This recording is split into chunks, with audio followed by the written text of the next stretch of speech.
They saw an old, deaf man as an easy target. An electric baton attack outside a church's sanctity.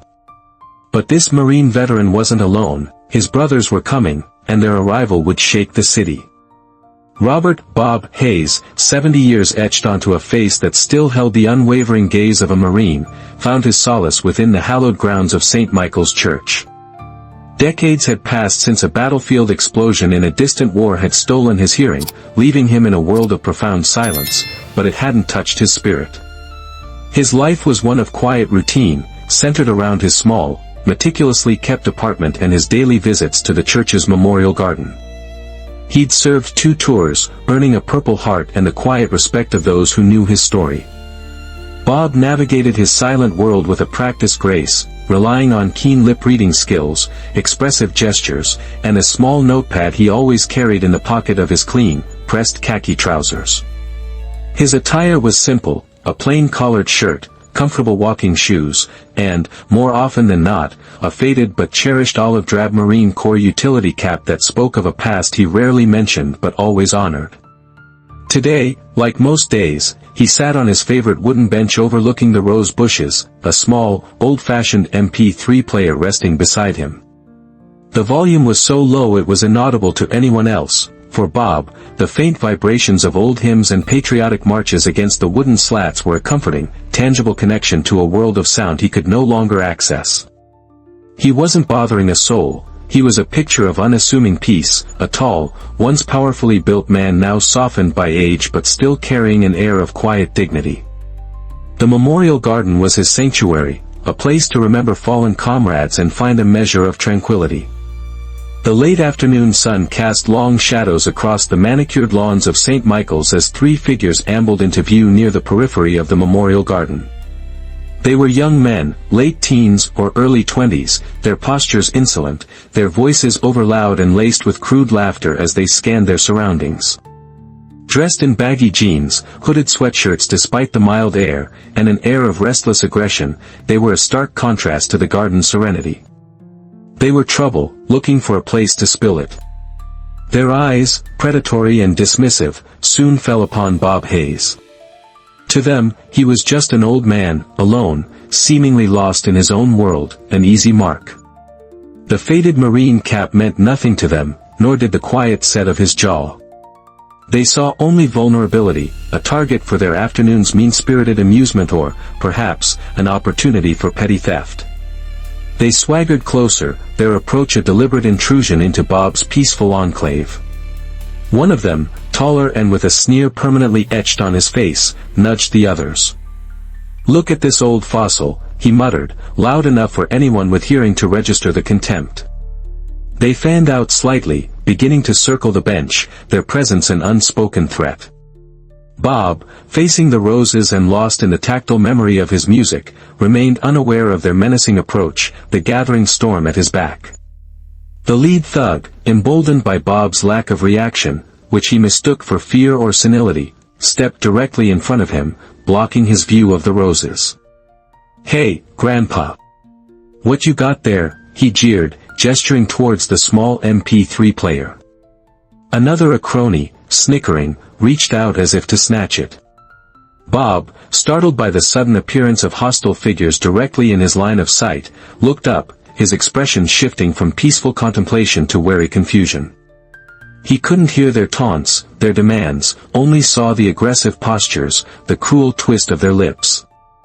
He instinctively reached for his inside pocket, where his notepad and pen lay, his standard method for bridging the silent gap. This movement, innocent and intended for communication, was catastrophically misinterpreted by the thugs. "Whoa, what's he reaching for?" one exclaimed, feigning alarm. The leader's eyes narrowed. "Think you're tough, old man," he snarled. Before Bob could even attempt a gesture or retrieve his notepad, the thug made his move.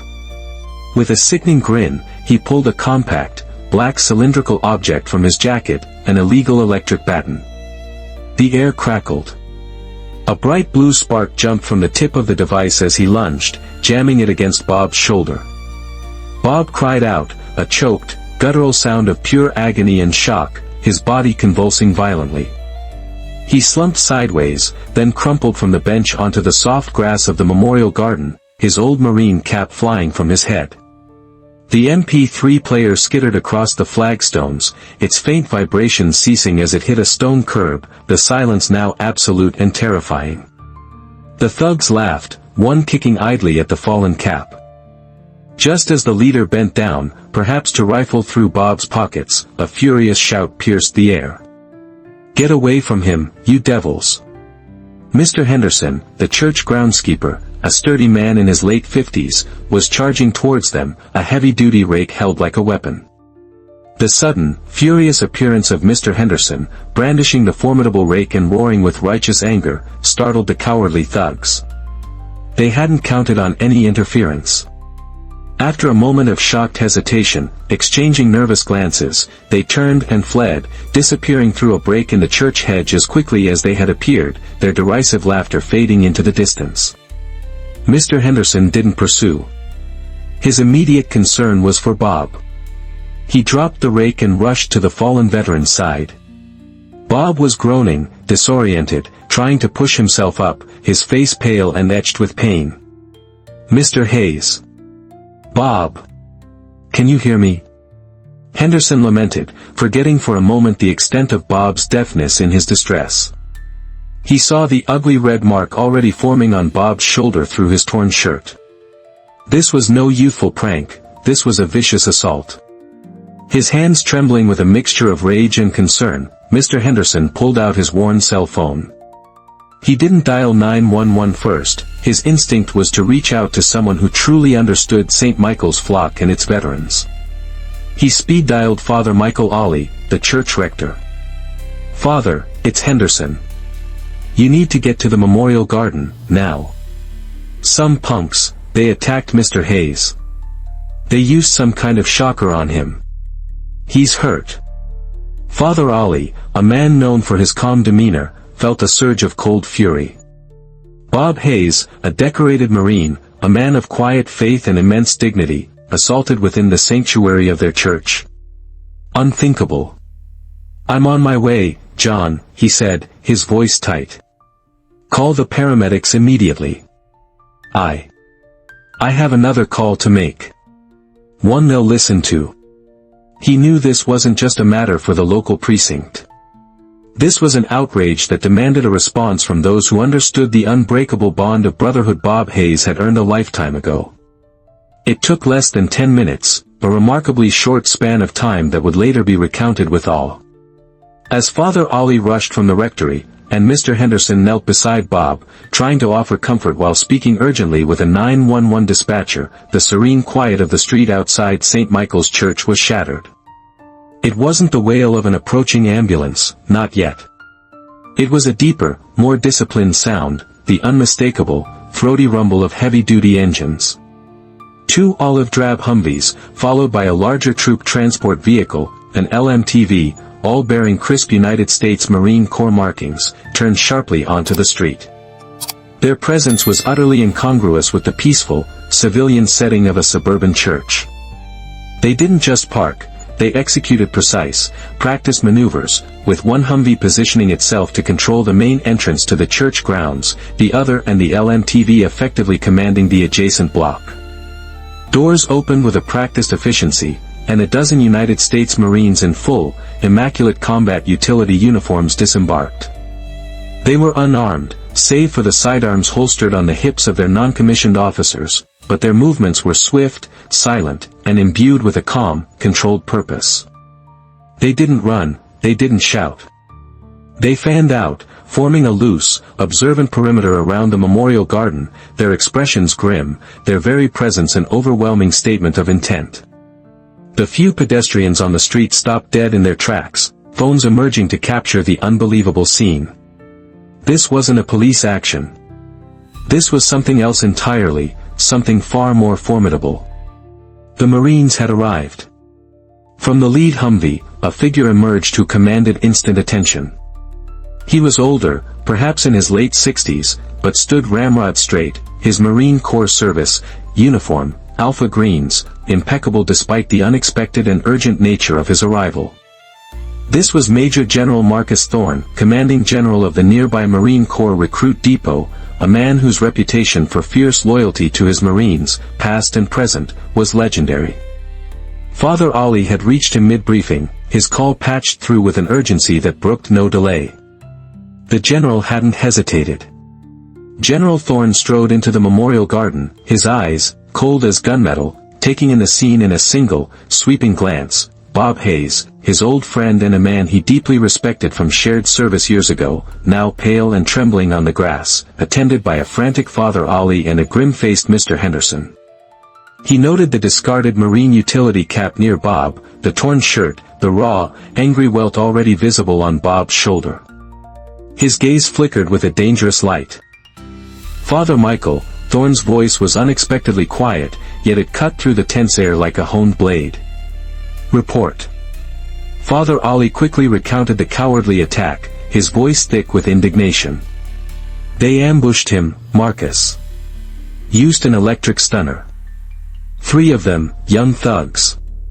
John here saw them flee. General Thorne knelt beside Bob, his expression instantly softening as he placed a reassuring hand on his old comrade's arm.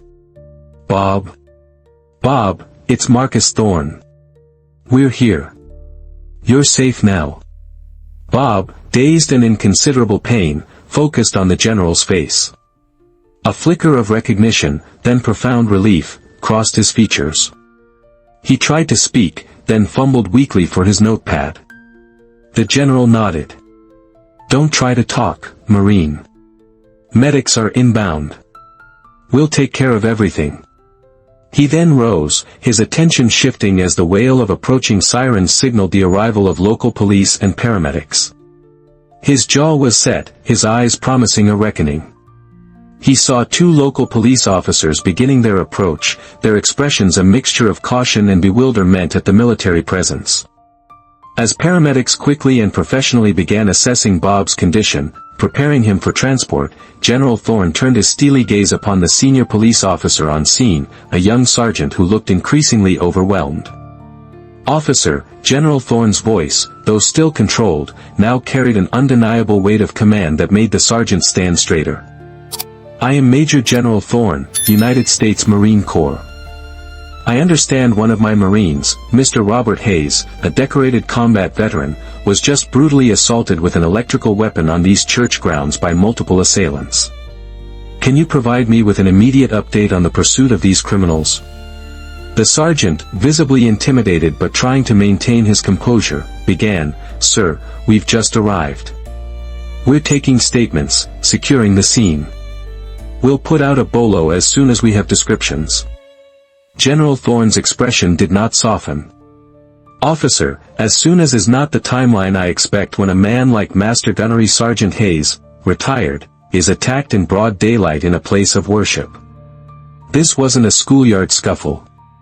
This was a depraved act of violence against a vulnerable citizen, a man who has sacrificed more for this country than those punks can comprehend in a lifetime. I need to know, unequivocally, that your department is treating this with the absolute highest priority. What resources are you dedicating, right now, to ensure these individuals are apprehended before they can harm anyone else? He gestured towards the stoic Marines surrounding the garden. My men are here to ensure Mr. Hayes and these good people, nodding to Father Ollie and Mr. Henderson, feel secure, and to bear witness that this investigation is conducted with the diligence and respect it warrants. I will be speaking with your chief of police and the mayor personally within the hour. I expect a full commitment, no stone unturned. These thugs insulted not just a man, but everything he represents. He paused, his eyes boring into the sergeant. Failure to bring them to swift justice will be an unacceptable outcome, officer. Ensure your superiors understand that. The message was crystal clear. The Marine Corps was watching, and accountability would be demanded. The presence of a Marine general and a dozen uniformed Marines at a local church, responding to an assault on an elderly veteran, did not go unnoticed. Within an hour, news crews began to arrive, kept at a respectful distance by the local police, who were now galvanized into unusually swift action. General Thorne's interest had lit a fire under the department. The story exploded across local news channels and social media. Deaf war hero attacked by thugs at St. Michael's, Marines mobilize in support. Mr. Henderson's description of the assailants, combined with details from a stunned but coherent Bob Hayes, communicated via notepad from his hospital bed, where he was being treated for minor burns, bruising, and the effects of the electrical shock, led to the rapid dissemination of suspect profiles. The city was outraged. St. Michael's Church became a focal point for community solidarity, with Father Ali leading prayer vigils for Bob's recovery and for justice. Veterans organizations, from the local VFW and American Legion posts to the Marine Corps League, issued strong statements condemning the attack and offering support to Bob and his family, pledging to follow the investigation closely. The police, under intense scrutiny and pressure from the mayor's office, which had indeed received a pointed call from General Thorne, launched a high-profile manhunt. Patrols were visibly increased, not just around St. Michael's but in other areas frequented by vulnerable residents. The thugs had picked the wrong victim, and in doing so, had incurred the wrath not only of a two-star general, but of an entire city now awakened to the vulnerability of its quiet heroes. Tips began to pour in. The net was tightening. Within 48 hours, thanks to a combination of relentless police work and a crucial tip from a fearful resident who recognized one of the thugs from the widely circulated descriptions, the first arrest was made. The other two, sensing the closing dragnet, were apprehended less than a day later while trying to skip town. The electric baton was recovered. Their bravado had evaporated, replaced by the sullen fear of facing serious felony charges, potentially including assault with a deadly weapon and hate crime enhancements, given Bob's age and veteran status, which the district attorney was actively considering under community pressure. Bob Hayes, released from the hospital after observation, began his slow recovery. The physical wounds would heal, but the emotional shock lingered. He was not alone. General Thorne visited him at home, not as a general, but as an old friend, assuring him of the Corps' unwavering support. Father Ali and parishioners from St. Michael's provided meals, company, and prayers. Donations, unsolicited, arrived at the church to establish a fund for enhanced security in the memorial garden and to support local veteran outreach programs. The city council, in a special session, publicly lauded Bob's service and condemned the attack, vowing to improve public safety. The thugs learned a hard lesson, that some acts of cruelty awaken a response far greater than they could ever anticipate. Justice, in this case, was not only served but seen to be served. Weeks later, Robert Hayes returned to the memorial garden at St. Michael's. He sat on his usual bench, the autumn sun warm on his face. His old MP3 player had been replaced, a gift from his newfound network of supporters. He was more cautious now, more aware of his surroundings, but his spirit, like the deeply rooted oaks in the garden, remained unbent. Often, a fellow veteran from the local Marine Corps League chapter, or a volunteer from the church, would sit with him for a while, a quiet companionship born from shared experience and mutual respect. The assault on Bob Hayes had shaken the community, but it had also drawn it closer, forging new bonds of vigilance and support. It served as a stark reminder that peace is precious and must be actively guarded, especially for those who have already sacrificed so much for its sake. The swift, unwavering response of his Marine brothers, led by General Thorne, underscored a timeless truth: the bonds of loyalty and camaraderie, forged in service, never truly fade. They remain a silent promise, an eternal vigilance over their own. Because true brotherhood doesn't just remember sacrifice, it continues to serve and protect, long after the echoes of battle have faded. If you believe every veteran deserves to live in safety and with profound dignity, type "Protect Our Vets" in the comments below. How can our communities better shield our vulnerable members, especially our heroes, from such senseless acts? Share your thoughts respectfully. Subscribe and share this story to stand for courage and demand a safer world for all.